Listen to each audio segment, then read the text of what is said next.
When you think of God, what do you see? How do you picture God? Is God short or tall? Young or old? Male or female? Is God the traditional old man with a long white beard and a flowing robe seated on a golden chair on top of some fluffy cloud somewhere?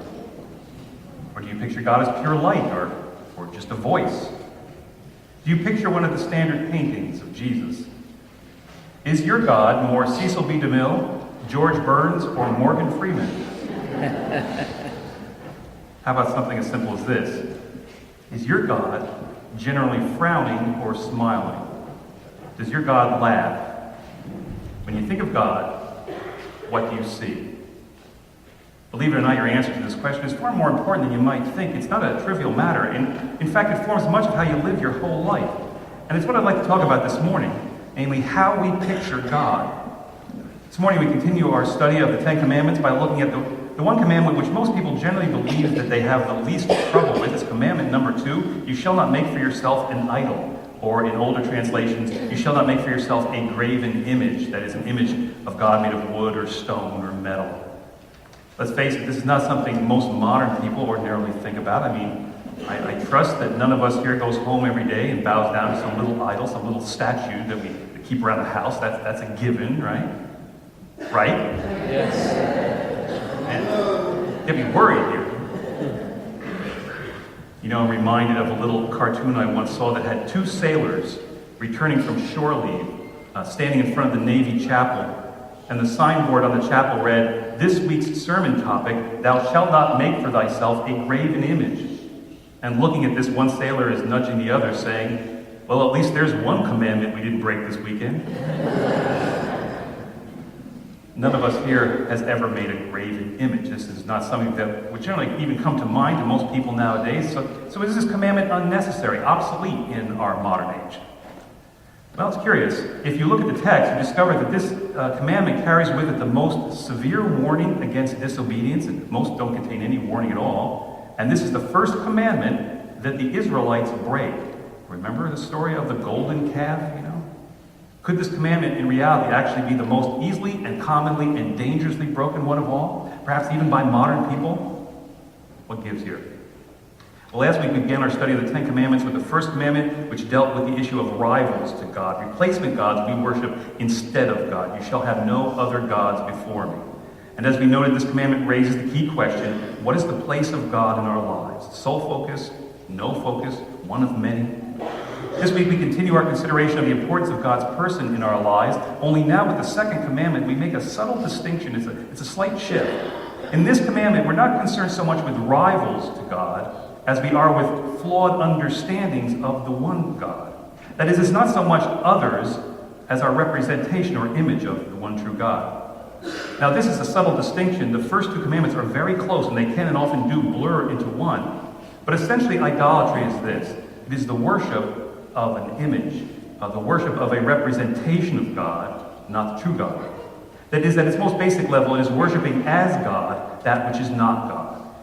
And notice something very important about this. Traditionally, idolatry is understood to involve the worship of some statue or something, some physical object. Yet, according to the definition just offered, no tangible object need be present for idolatry to take place. And this is what opens up the text to all of us today. Idolatry at its most basic level is the worshiping as God of what is not God, even just a flawed mental picture. Now, what's the big deal in all this? Well, the big deal is that the way we picture God is the foundation of how we see and understand everything else. As a great scholar once said, a person's concept of God creates their entire attitude toward the hour in which they live. How we picture God shapes our lives and decides what we get, either what God wants or something else. I mean, just think about how differently you see yourself in the world around you, simply depending upon whether your picture of God is frowning, just waiting to punish, or smiling, eager to forgive and to love. It's like looking through a piece of colored glass. If you look through a red glass, everything appears red. If you look through a blue glass, everything appears blue. Our picture of God is the glass through which we see everything. Someone once said, the worship of the false in any form is idolatry. Essentially, we may not be worshiping other gods, but it is the one Lord that we are trying to worship, who that one Lord really is. And if not, what's it doing to our lives? Our text today raises, I believe, a number of the most common forms of idolatry at work within your average person of faith. The most common false concepts of God we worship rather than God that lead us to equally false and destructive living, and that we need to do something about. There are 4 different types of things that we'll look at here. The first, most common form of idolatry is the worship of the comfortable God. In the commandment, you'll notice that the prohibition is specifically against making for yourself an idol. That is, making God for us. It's a direct reversal of the true order of creation. In Genesis, we are told that we are made in the image of God. Yet this is what we more often do. We return the favor by making God in our image. Now many may say, but I don't do this. Yet really think about it. Each of us worships a God which, according to our minds, fits who we think God should and must be. After all, who on earth would worship a God that doesn't fit their image of God, their image of perfection and goodness? We all do this. Have you ever noticed how conservative people seem to know only a conservative God, while liberal people have a very liberal God? Those who seek judgment and vengeance know a judgmental and vengeful God, while those who want to experience only compassion and mercy see only a compassionate and merciful God. We even do this as a nation. I mean, God supports democratic governments, right? God is in favor of capitalistic economies, right? Really? Where exactly is that in this book here? You know? We make for ourselves God, not the other way around. The problem with this being twofold. First, it is simply a lie. It denies the truth of creation. But secondly, and even more importantly, it results in a falsely unchallenging God. Such a God is very comfortable. It fits who we already are, rather than challenging us to fit who God would have us be. It's like, I don't know about you, but whenever I picture God, I always picture God bald. Right? Now, I know that God is invisible. God doesn't have a physical body like we do, but God is bald. I mean, really. After all, what's the old saying? God had made many heads, and the ones he felt were the most exquisite, he didn't cover up with hair. Took a shot, you know, take a shot. Picture Jesus for a moment. If you're like most middle-class Americans, you picture a very Northern European-looking blue-eyed Jesus. But let's face it, what's the odds of that? He was a Jew born in Palestine. We all do this in one way or another, making God fit us comfortable, not challenging as God truly is. As preacher Rob Bell in his book, Velvet Elvis, observes, the moment God is figured out with nice, neat lines and comforting definitions, we are no longer dealing with God. First question of this commandment, is our God primarily safe and reassuring? Is this all we come to God for, rejecting anything else that might come along? And what's this doing to us? What's this keeping from us? Or even more plainly put, when was the last time your God challenged you, gave you a hard time, pushed you to something new, something uncomfortable, something you didn't want to do? And did you accept that push, or did you reject it? If your life is lousy, particularly your faith weak, have you ever thought that the problem comes down to your God being just a little too comfortable? A housebroken God that never leaves a mess, you know? When was the last time God really challenged you to think a new thought or to do a brand new difficult thing? Most especially consider this. Whom do you not love? Who's the person who drives you nuts that you struggle with? What individual or group? That's the key, you know, right? God is love, right? If we've got God, we love. Who is God challenging you to love? It has been said you can safely assume you have created God in your own image when it turns out that God hates all the same people that you do.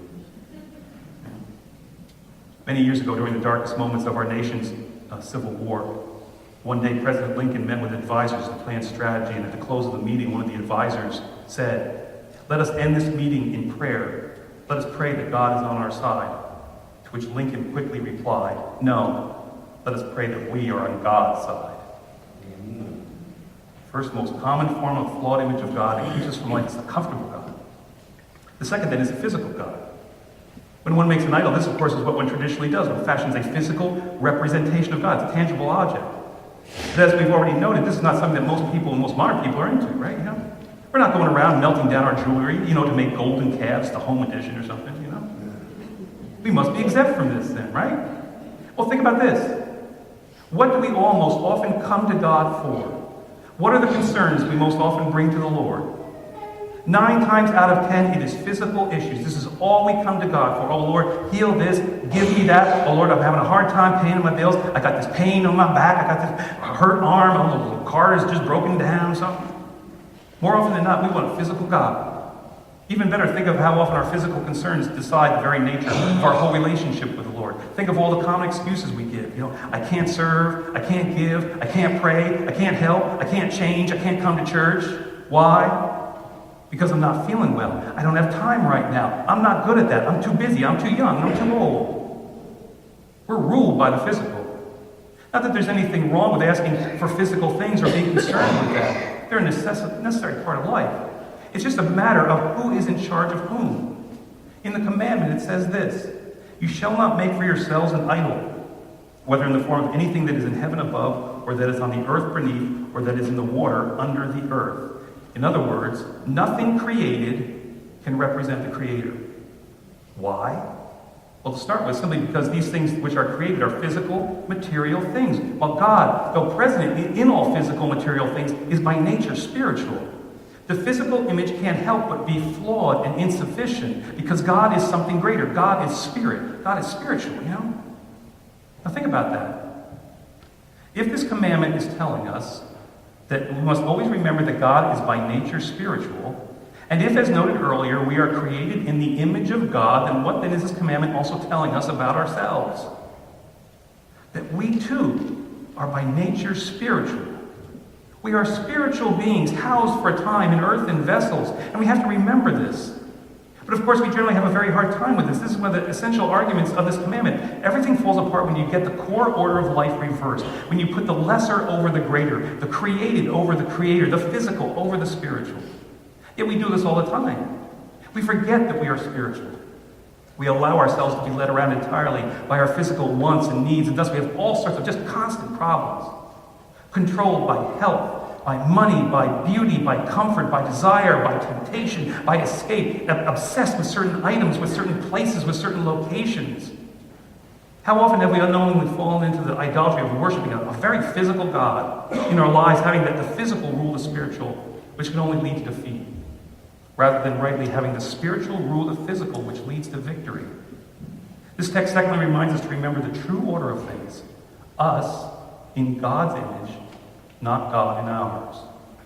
And thus, like God, we are spiritual beings. Basically, the point is to be continually asking, how is some physical thing, some physical part of life ruling me and keeping me from God's best for me? And I have to refuse that today, Seek the spiritual. Author and quadriplegic Joni Eareckson Tada writes, honesty is always the best policy, but especially when you're surrounded by a crowd of women in a restroom during a break at a Christian women's conference. One woman putting on lipstick said, "Oh, Joni, you always look so together, so happy in your wheelchair. I wish I had your joy." Several women around her nodded. "How do you do it?" she asked as she capped her lipstick. "I don't do it," I said. In fact, may I tell you honestly how I woke up this morning? This is an average day. After my husband Ken leaves for work at 6 a.m., I'm alone until I hear the front door open at 7 a.m., and that's when a friend arrives to get me up.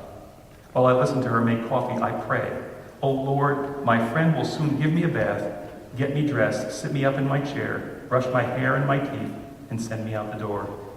I don't have the strength to face this routine one more time. I have no resources. I don't have a smile to take into the day. But Lord, you do. May I have yours. God, I need you desperately." "So what happens when your friend comes through the bedroom door?" one of the women asked. And I replied, "I turn my head toward her and I give her a smile sent straight from heaven. It's not mine, it's God's. And so," I said, gesturing to my paralyzed legs, "whatever joy you see today was hard won this morning. It is continually, repeatedly, and endlessly refusing what this body is saying to me in favor of what God wants for me." A noted preacher writes, "A little boy once asked an older woman her age. With a smile, the woman replied, 'I'm 29 and holding.' Seemingly unable to believe this answer, the boy stared at the woman for a moment and then asked, 'Well, how old would you be if you let go?'"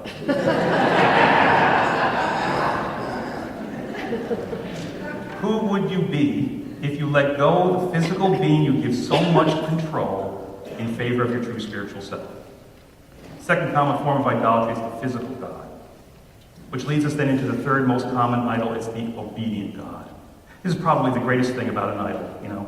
It doesn't operate on its own. It's only there to do what you want it to do, you know, when you want it to do it. And despite any protest to the contrary, this is exactly the way we generally treat God. Think about it. What most often causes a problem for a person in their relationship with the Lord? It's when God fails to come through as expected or requested, right? Why hasn't God answered my prayer? How can a loving God allow such horrible tragedies and injustices to happen?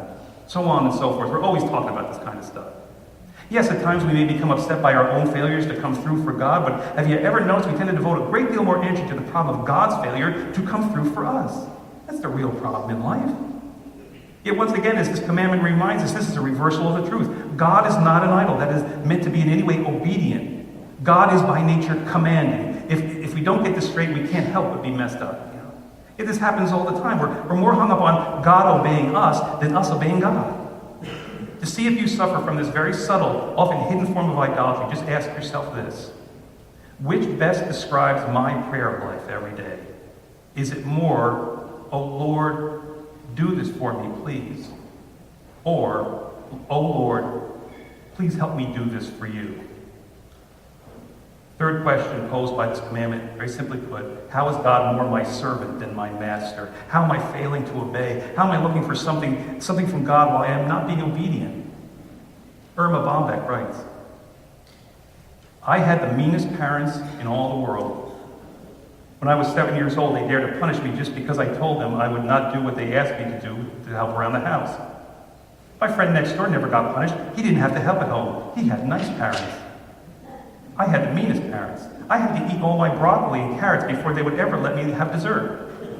My friend next door never had to eat vegetables. He had fast food brought in with burgers and shakes and brownies and all kinds of ice cream. I had the meanest parents. They made me go to church every Sunday as long as I lived under their roof and sit there with them in that incredibly boring worship service. My friend next door could do as he pleased. He never had to go to church. Sunday was a fun day for him. I had the meanest parents. When I turned 16, they made me earn points before I could drive a family car. My friend next door was given a brand new luxury automobile. My folks had bought an old jalopy for me to get back and forth to school. Did you think I'd drive that hunk of junk and park it next to those BMWs and Mercedes? My friend had it made. Or so I once thought. But when we reached age 30, I had a change of perspective. I had learned that my parents were not so mean after all. I was experiencing the pleasure of work, the reward of recreation, the strength of a healthy body, the bonds of a very strong marriage, and the inward confidence that comes from faith. As for my friend, things were not going so well. He was not finding his niche in the workplace. Nothing seemed to satisfy him. He was having difficulty getting along with people who were not willing to do everything just as he thought they should be done. His marriage had not lasted even 2 years. His body was in bad health. And he evidenced a cynical outlook without any undergirding that comes from the assurance of faith.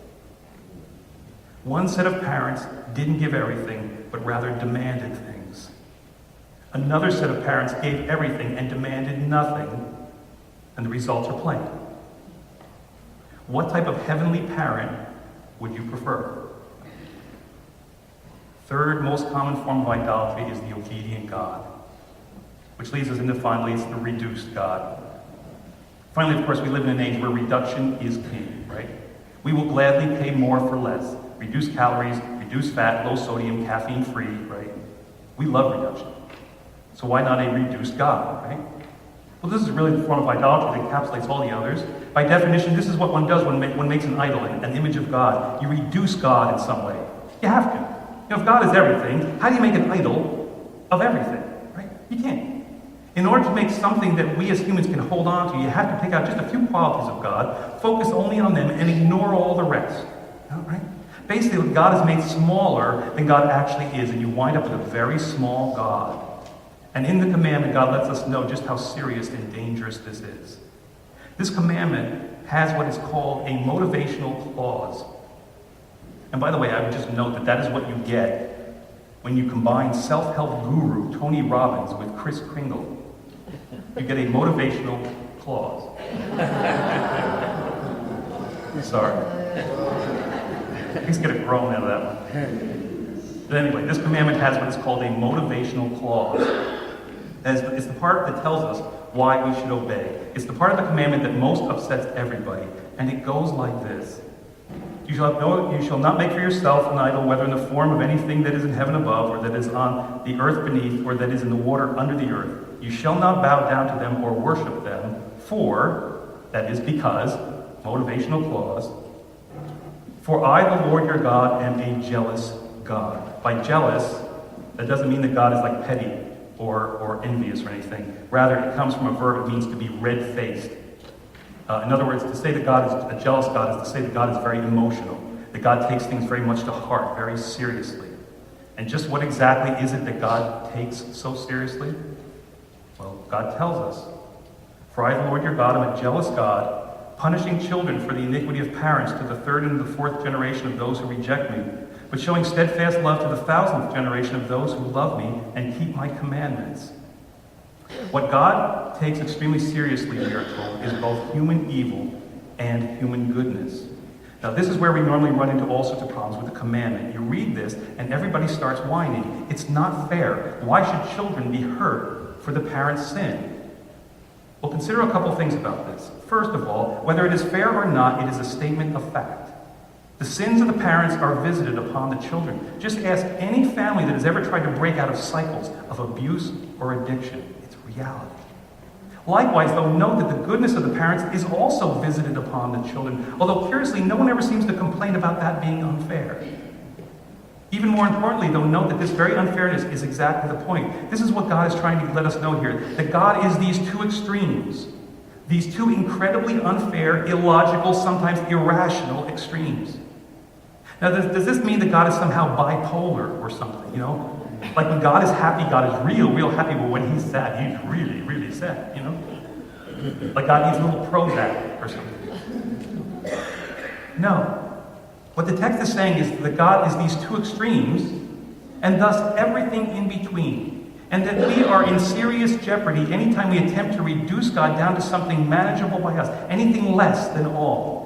This is what many believe all this talk about idolatry is essentially about. That idolatry ultimately is an attempt to tone down in some way God's jealousy, a God less involved, less caring, less powerful, less emotionally invested in his creation, less all-encompassing. And why? Because such a God is terribly frightening. You know? If this truly is who God is, then what you and I do every day matters greatly. The choices we make, as it says here, can affect the world, affects God, affect generations beyond us. Who we are affects the very heart of our Creator, and thus all creation. Which is exactly the final point here. Our God is a jealous God who cares deeply, who loves profoundly, and who is intimately involved. This is a God who takes sin very seriously and can work wonders with good. And we have a part to play in that. We impact that for blessing or for curse. Notice how in the text, while evil has power to destroy, good has far more power to create. Evil is visited only to the third or fourth generation, but goodness to the 1,000th. By God's own accounting, the power of good far outweighs the power of evil if we will only choose it. Our acts of goodness bring incredible power, the power of God to bear. We often don't want this. We just don't want such a great God, because such a great God demands greatness of us in return. We want an easier, less demanding faith. We seek to reduce this God, failing to realize that in so doing, we reduce ourselves and we reduce life itself down to nothing of importance. It all just collapses on the lie that it is. The answer is to insist on a great God, a God who matters, a God who is active, a God who works wonders, a God who cares deeply. Essentially, know that you matter greatly, that all the power of creation is brought to bear for you, and that the only way you truly take hold of that is by choosing to matter in return. Quit trying to reduce God down to something that you can hold on to, and instead expand your understanding of God out to something that grabs hold of you. Simply put, realize that God can change the world today, and you can be part of it. Your life matters to God. Live that, because that's where life is. Choose a great big God and get a great big life. One author writes, after a traffic accident took both legs of Grayson Rosenberger's mother, She and her husband formed Standing with Hope, a ministry that reaches out in music and prayer to amputees in Africa. For most of his young life, Grayson saw how greatly his mother struggled, just in ordinary living and the stigma of deformity. And from this perspective, he wondered if he could somehow ease his mother's pain. He also secretly wrestled, having witnessed his mother's loss, with the fear of how easily the gift of life can be lost. But what could a 15-year-old from Nashville, Tennessee, do about any of this? Well, as it turns out, he could become the grand prize winner in Sealed Air Corporation's bubble wrap competition for young inventors. Grayson devoted himself to helping amputees and used bubble wrap brand packing material to develop a low-cost cosmetic skin covering for prosthetic limbs. Through a careful process of using a heat gun to mold sheets of bubble wrap to the steel rod of a prosthetic limb, Grayson was able to give it a muscle-like tone and shape.